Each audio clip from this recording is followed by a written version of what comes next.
ఒక new and dangerous disease India మొత్తం spread అవుతుంది. అదే NAFLD, non alcoholic fatty liver disease. ఒకప్పుడు ఫ్యాటీ లివర్ డిసీజ్ హెవీగా ఆల్కహాల్ కన్సూమ్ చేసే వాళ్ళకి వస్తుండే, కానీ ఇప్పుడు యంగర్ జనరేషన్స్ కి, చిల్డ్రన్స్ కి అందరికి వస్తుంది.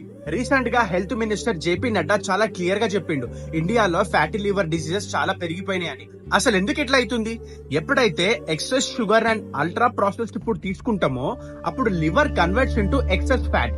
ఆ ఫ్యాటే లివర్ దగ్గర స్టోర్ అయిపోయి ఉంటది. మన ఇండియన్ డైట్ మెయిన్లీ కార్బ్స్ పైన ఫోకస్ చేస్తాం, ప్రోటీన్ ఇంటేక్ చాలా తక్కువగా ఉంటది. ఒక రీసెంట్ రిపోర్ట్ ఏం చెప్తుందంటే ఇండియాలో 3 ఒకరికి ఫ్యాటీ లివర్ తో సఫర్ అవుతున్నారంట. ఫ్యాటీ లివర్ వచ్చినప్పుడు ఇగ్నోర్ చేస్తే స్కిన్ పైన inflammation, scarring, cirrhosis and chances of liver cancer. ఇప్పుడు గుడ్ న్యూస్ ఏంటంటే we can reverse it. Liver ఎంత డ్యామేజ్ అయినా ప్రాపర్ డైట్ తోని దాన్ని క్యూర్ చేసుకోవచ్చు. Cut off sugary drinks, junk food and processed food.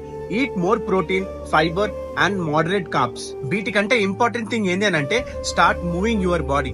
Daily at least 45 minutes అన్న ఏదో ఒక ఎక్సర్సైజ్ చేయండి. Don't wait for symptoms, start caring your liver today.